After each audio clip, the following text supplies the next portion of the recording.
Friends, welcome to the channel. तो आज मैं आपको बताऊंगी मेनिंजाइटिस के बारे में। मेनिंजाइटिस जो है वो बहुत ही ज़्यादा बड़ी बीमारी है। इनफैक्ट इसमें ना डेथ भी हो जाती है। तो आज हम बात करेंगे मेनिंजाइटिस के बारे में। मेनिंजाइटिस क्या होता है? Inflammation of meninges. बेसिकली जो मेनिंजेस है यानी कि हमारी ब्रेन के अंदर कुछ लेयर्स होती हैं, उनको इनके लिए इन्फ्लामेशन हो जाती है, यानी कि उनमें इन्फ्लामेशन हो जाती है। जैसे कि पैरामीटर, ड्यूरामीटर, एरेक्नॉइड मेटर, ये जो तीन हैं, ये तीन मेन लेयर्स होती हैं हमारी मेनिंजेस की, जो कि बहुत ज़्यादा इम्पोर्टेंट होती हैं। और जब इनमें कुछ इन तीनों लेयर्स में से कोई इन्फ्लामेशन हो जाता है तो हम उसको कहते हैं मेनिंजाइटिस। मेनिंजाइटिस की रिस्क फैक्टर देखेंगे। ईयर इन्फेक्शन, मैस्टोडाइटिस, जिसको भी ईयर इन्फेक्शन या मैस्टोडाइटिस हो उसमें इन्फ्लामेशन होने की बहुत ज़्यादा चांसेस होते हैं। अब इसकी टाइप्स देख लेंगे। गाइस, इसकी टाइप्स ना बहुत ही ज़्यादा कॉमन है और मेन है, क्योंकि इसमें ना बहुत ज़्यादा टॉपिक से क्वेश्चन आ चुके हैं हमारे एकेडमी लेवल पे भी और कॉम्पिटिटिव लेवल पे भी। ज़्यादातर इस पे ही मोस्टली क्वेश्चन आते हैं। जो हमारा एसेप्टिक मेनिंजाइटिस है, हम उसको वायरल मेनिंजाइटिस भी बोलते हैं। ये most common type of meningitis है और ये लेस देन 5 इयर्स के बच्चों में ये मोस्टली पाया जाता है। और जैसे कि जिसको वायरल इन्फेक्शन हो, हर्पीस वायरस, HIV वायरस, एंट्रोवायरस, ये 3 मेन वायरस होते हैं जिसके हमें जाना जाता है कि एसेप्टिक मेनिंजाइटिस उसको है। दूसरा है सेप्टिक मेनिंजाइटिस। इसमें क्या आता है? फर्स्ट वाले में तो हमारा वायरल मेनिंजाइटिस हो गया, लेकिन सेकंड वाले में हम पढ़ेंगे बैक्टीरियल मेनिंजाइटिस के बारे में।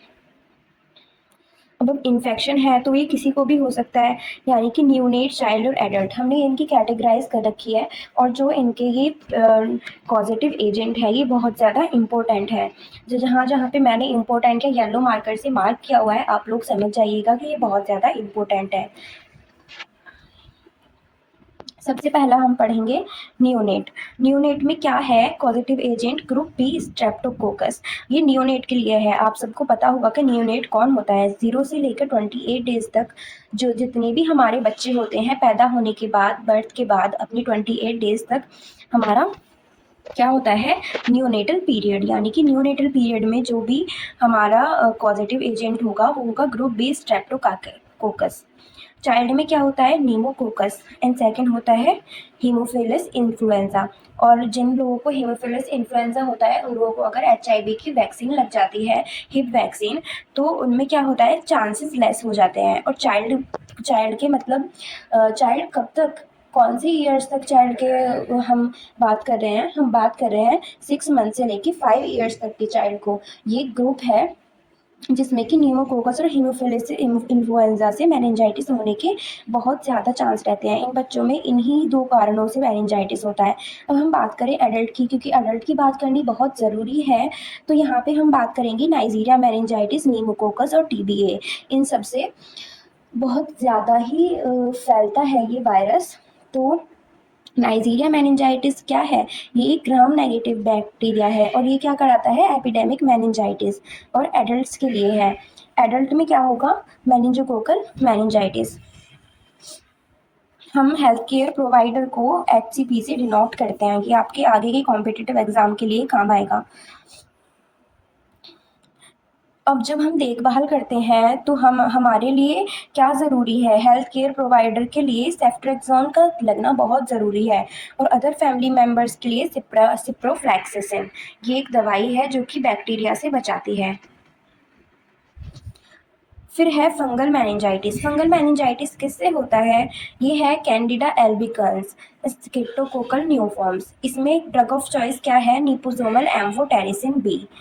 अब हम इसके साइन और सिम्टम्स की बात कर लेते हैं। एक बार आपको रिकैप कराती हूँ। मेनिंजाइटिस जो है, मेनिंजाइटिस इन्फ्लामेशन ऑफ लेयर्स का होता है। हमारे ब्रेन में 3 लेयर्स होती हैं, ड्यूरा मैटर, पारा मैटर, एरेक्नॉइड मैटर। ये तीनों ही लेयर्स बहुत ज़्यादा इंपॉर्टेंट हैं और अगर इनमें कोई भी स्वेलिंग आ जाती है तो हमें इसे इन्फ्लामेशन ऑफ मेनिंजाइटिस कहते हैं। अब इसके बहुत सारे टाइप्स भी होते हैं, मेनली एसेप्टिक, सेप्टिक और फंगल। अब हम एसेप्टिक सेप्टिक में हम फंगल मेनिंजाइटिस को पढ़ते हैं, कैंडिडा एल्बिकन्स। ठीक है, ये सब कुछ हो गया है आपका साइन और सिम्टम्स। अब हम पढ़ने जा रहे हैं इसमें क्या है, अर्ली साइन में क्या आता है, सबसे इम्पोर्टेंट है ये गाइस, बायोट्स ब्रीथिंग, मतलब एबनॉर्मल रेस्पिरेशन का होना। जब कोई इंसान धीरे से सांस लेता है, छोड़ता है, धीरे से सांस लेता है, और उसको कभी कभी ऐसा हो जाता है कि कभी कभी सांस धीरे ले रहा है, फिर बहुत जल्दी जल्दी ले रहा है, फिर धीरे ले रहा है, फिर बहुत जल्दी जल्दी ले रहा है, तो इसको हम क्या कहते हैं, इसको हम बायोट्स ब्रीथिंग कहते हैं। और अर्ली साइन में यही बहुत ज़्यादा इंपॉर्टेंट है। फिर करें बात तो अर्ली साइन की तो इसके अर्ली साइन में क्या होता है, नकल डिजिडिटी, यानी कि बहुत ज़्यादा ये नेक जो है बहुत ज़्यादा स्टिफ हो जाती है और इधर उधर को हमारा नहीं घूमती है, जैसे हम नॉर्मल लोग ऐसे घुमा लेते हैं ऐसे नहीं घूमती है। Fever, nausea and vomiting, headache, irritation, photophobia यानी कि लाइट से सेंसिटिविटी से उसको बुरा लगता है अगर लाइट पड़ जाती है आंखों पे।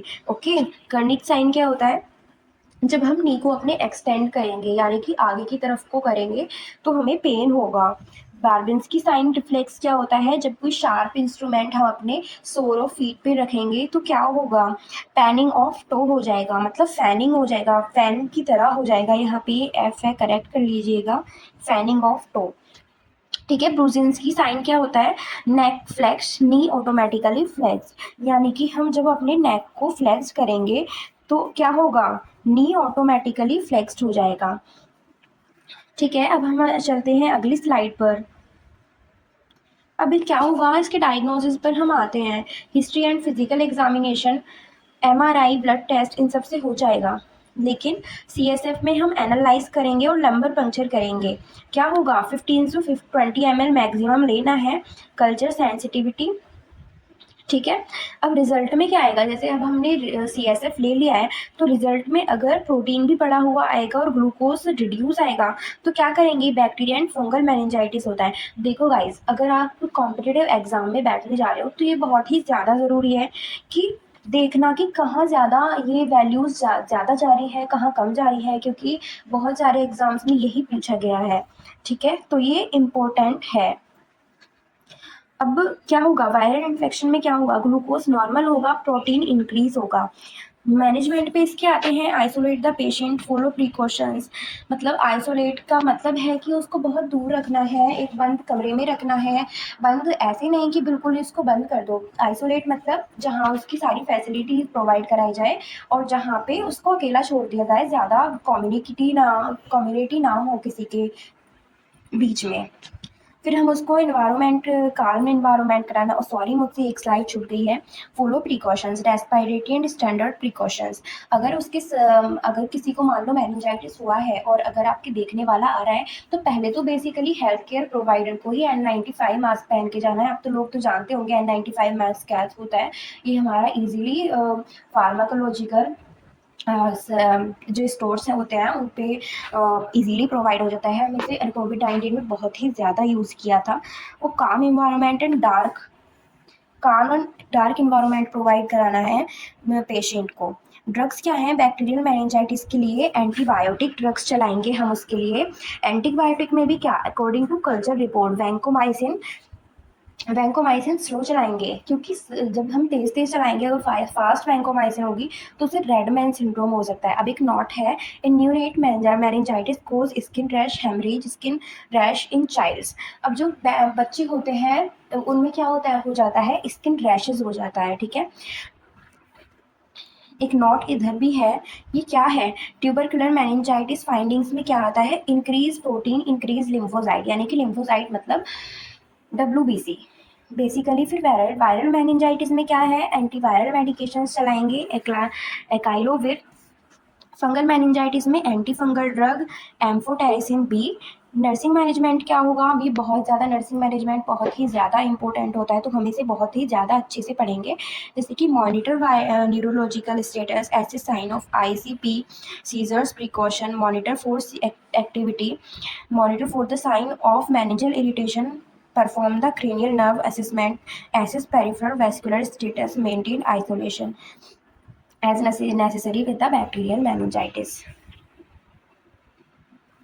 Maintain urine and stool precaution with viral meningitis. Maintain respiratory isolation to the client with pneumococcal meningitis. इसमें pneumococcal meningitis के बारे में दिया गया है ये, लेकिन ये ज़्यादा ही कॉमन नहीं है, तो इसलिए मैंने इस पे बात नहीं की। बेसिकली एक न्यूमोकोकस मेनिंजाइटिस से होने वाला मेनिंजाइटिस है, और इसमें क्या करना है, रेस्पिरेटरी का बहुत ज़्यादा ध्यान रखना है। अगर हम पोजीशन की बात करें तो ये नर्सिंग में बहुत ज़्यादा इंपॉर्टेंट होती है। Elevate the head of bed 30 degree and avoid neck flexion, क्योंकि उसको नकल रिजिडिटी है, तो हमें बिल्कुल भी उसको मतलब जैसा है बिल्कुल वैसे ही रहने देना है पेशेंट को। और ये बहुत ज़्यादा इंपॉर्टेंट है कि 30 डिग्री पर बेड को एलिवेट करना है। रेस्ट्रिक्ट विजिटर्स, ठीक है। Administer analgesics as prescribe by doctor, हम डॉक्टर की प्रिस्क्रिप्शन से ही उसको एनाल्जेसिक्स देंगे। कॉम्प्लिकेशन क्या है इसकी, हाइड्रोसेफेलस हो सकता है, विजन लॉस हो सकता है, हियरिंग प्रॉब्लम हो सकती है, seizures, kidney problem, memory loss and concentration problem, limb problem, speech difficulty, ठीक है। ये सारी प्रॉब्लम हम देखने से, देखो अगर मेनिंजाइटिस को ऑब्जर्व करना है तो हमें उसके पेशेंट को काफ़ी ज़्यादा ऑब्जर्व करना है, लेकिन ऐसा होता नहीं है। आजकल ऐसा होता है कि हम लोग ज़्यादा थ्योरी पर ध्यान देते हैं, लेकिन मैं अपनी बात कहूँ तो अगर मैंने हॉस्पिटल में इतना ध्यान नहीं दिया था जितना मैं अब दे रही हूँ, तो आप लोग अगर इसमें हैं तो प्लीज़ हॉस्पिटल में ज़्यादा ध्यान दो, मतलब थ्योरी पर भी दो, बट इसके साथ साथ उनको कंपेयर करो तो चीज़ें ना ज़्यादा रिकॉल रहती हैं। Thank you. और अगर आपको और भी ज़्यादा नर्सिंग के बारे में सीखना है तो आप मुझे फॉलो कर सकते हैं।